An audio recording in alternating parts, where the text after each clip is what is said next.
My parents gave me up for adoption because they were still in high school when they had me. 24 years later, I found them. My mom had me when she was just 14, and I, 24M, was given up for adoption. Yeah, I know, crazy right? My parents told me about her growing up, and I still have the letter she wrote me, asking if they could give it to me when they deemed fit. It's crazy reading it sometimes and knowing it was a literal child who wrote it, saying she's sorry she couldn't be my mom but hopes I'm happy. She was open to having contact, but we moved for my dad's job when I was 11, and then it seemed impossible to find her. But luckily, I did. She's working at this small restaurant, and I keep going, but she doesn't know it's me. We talk sometimes, and she seems like a nice lady. Sometimes when she says something like, "Do you want a refill, honey?" or uses another term like that, I want to tell her, and let her know that I'm right here. I don't know why it makes me nervous. We talk sometimes, and she seems really genuine. If it's not super busy, she's more open to talking about random stuff. I literally drive 2 hours to come eat at this place just to see her. And it's like she knows me already because I'm there once or twice a week for the past 3 months, so she always says hi with a big smile. But man, if only she knew. Update 1. Well, I did it. I told her, and yeah, it was pretty heavy. My heart was beating super fast the entire time. I waited for her to finish her shift and until they were done closing up the restaurant. After she finished closing up, she saw me waiting in the parking lot. We waved and said hi to each other, but then I told her there was something serious that she needed to know. First, I apologized for keeping it from her for so long. She didn't react until I actually pulled out her letter. Then she started bawling from there, screaming and crying at the same time, and I didn't even have to finish the whole "I'm your son" speech. She just saw it and knew. It was crazy. The next thing I know, she's hugging me instantly, but then she pulled back and asked if it's okay to hug me. Of course it is, and we're just there hugging and crying in the parking lot. It hit her hard. Her legs gave out for a second, so I had to actually hold her up while she's still hugging me for a minute. What really got to me was her saying, "Look how big you've got." Also, hearing her cry made me cry too. She went back to open the restaurant, and we sat in there for hours talking about so many things. We had coffee, ate a slice of their pie, and just talked about anything and everything that came to mind. She told me that the second time I came to the restaurant, she got a feeling that I felt really familiar, but for her, it was hard to believe it could be me. So that feeling she had was pushed way down. She told me that for years after I was adopted, she would see kids around my age and used to think they were me. Then she would start crying in public. It really messed with her mind and made her depressed, so she didn't want to do the same when she first started seeing me in the restaurant. She said I looked so much like my biological dad when he was younger. We talked about him too. They stayed in contact with each other, in case I ever reached out to one of them so it would be easier to contact the other. I didn't have any hope about finding my biological dad since he was never mentioned, so I'm glad they both planned for this future scenario. She told me about how they both wanted to keep me, especially my biological dad. He didn't want me to be adopted, but he knew they had to because they were just kids. It took him a long time to get past it after I was born. That's why he didn't leave anything behind, because he didn't want to believe he would ever get to see me again.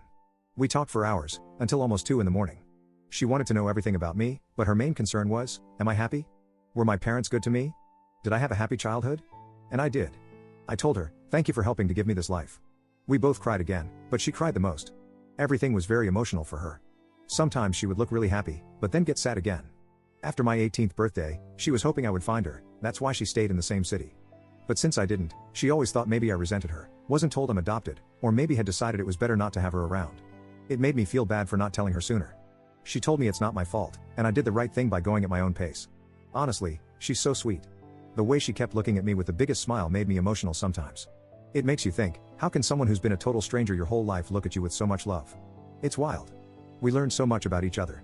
She asked me if we could have dinner soon to keep talking, and if, at some point in the future, I'm interested, come over to her house so I can meet her husband. That all sounded really great.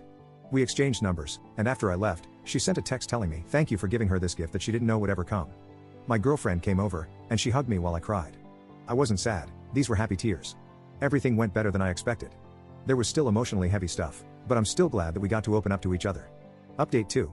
Lots of you asked to let you know how it goes meeting my biological dad, and to say it was emotional is an understatement. To be honest, this was more nerve-wracking for me because I didn't know anything about him. With my bio mom, it was different because I watched her from afar and got to know her a little before it all came out. I asked my bio mom if she could be there too just because she knows him better, so it was the two of us waiting for him at this park. He was already crying before we even got to him. This guy is strong too, so he pulled me in for the biggest bear hug, and we were both crying. He told me he wants me to know that they loved me so much, and he loves me. I lost count of how many times he'd come back in for one more hug. This definitely got to him, and he kept saying, "Thank you God," a few times while looking at my face. Hearing him tell me how much they loved me even back then meant so much to me, and not gonna lie, that had me holding him tight too. I'm sure to everyone at the park, it was weird seeing 3 crying people. My bio dad said he cried so many times just driving over here, he didn't think he had any more tears until he saw us. When we were all sitting down, it hit me that my bio mom was not kidding when she said we look alike. Obviously, he's older, but still, the similarities were crazy. He brought gifts too, which was a surprise. It was really nice. He told me I don't have to keep them if I don't want to, but he felt weird not coming with anything, and he's wanted to give this to me for a long time. One was a teddy bear holding a picture frame of him at the hospital holding me. He was 15 years old. It's still crazy to realize that. The other thing was a journal. The journal thing was stuff he said he started writing to me years after I was adopted. He was in therapy, and that helped him cope, thinking he would give them to me one day, his way of still feeling connected to me. I haven't read everything yet, but some of the pages were his thoughts and as if he was talking directly to me. How he felt when they found out she was pregnant, then the adoption, everything going on in his mind when he first got to hold me as a baby. I didn't even know he was at the hospital too. It was not what I was expecting. It really got me. I read some more of what he wrote last night that really got me crying. I'm sad to think how much this affected them emotionally for years. Also, I think it's pretty sweet he wanted to write this for me. We talked about his own life, which was pretty hard, his struggles with home life and the feelings he had about giving me up. Then he wanted to know everything about me, basically with the same questions my bio mom had. I made sure they knew they made the right decision because my life was pretty great. He looked like he wanted to cry when he knew that because that's all they hoped for, and it was something he always wondered about for years. My bio mom left a bit after we were more comfortable so we could talk more in private once it didn't feel too awkward between us. From there he told me stories about how he met my bio mom. Sometimes he'd point out stuff he noticed about me that reminds him of her or me and him having similar likes. My bio dad was really open about sharing everything. Like he really was getting ready for this meeting. He hoped it would happen and prayed every day to see me again because he had so many things he wanted to tell me. Overall, a really good first meeting. I'm glad how it went. He's open to the idea of meeting my parents.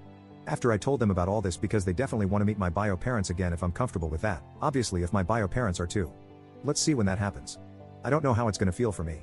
They've met each other before I was even born, but I never had them in the same place, so that'll be interesting. Me and my parents met up yesterday to have breakfast so I could tell them everything. My mom was so happy about how it went. She actually cried too when I was telling them about both their reactions. My dad was proud because he knew how hard it was in the months after finding my bio mom and not really wanting to make contact yet. I'm really happy to have their support because it's hard not to feel guilty about wanting to know more about my bio parents. They gave me a really good life, so for a while, it felt like maybe to them I was showing that it wasn't good enough for me and I'd rather have my bio parents. But they told me many times they want me to do this for myself, and they know how much I love them. And I really do. Finding them and meeting them was hard, but it was so worth it to me. And seeing their reactions made it feel even more worth it. I still can't believe it sometimes.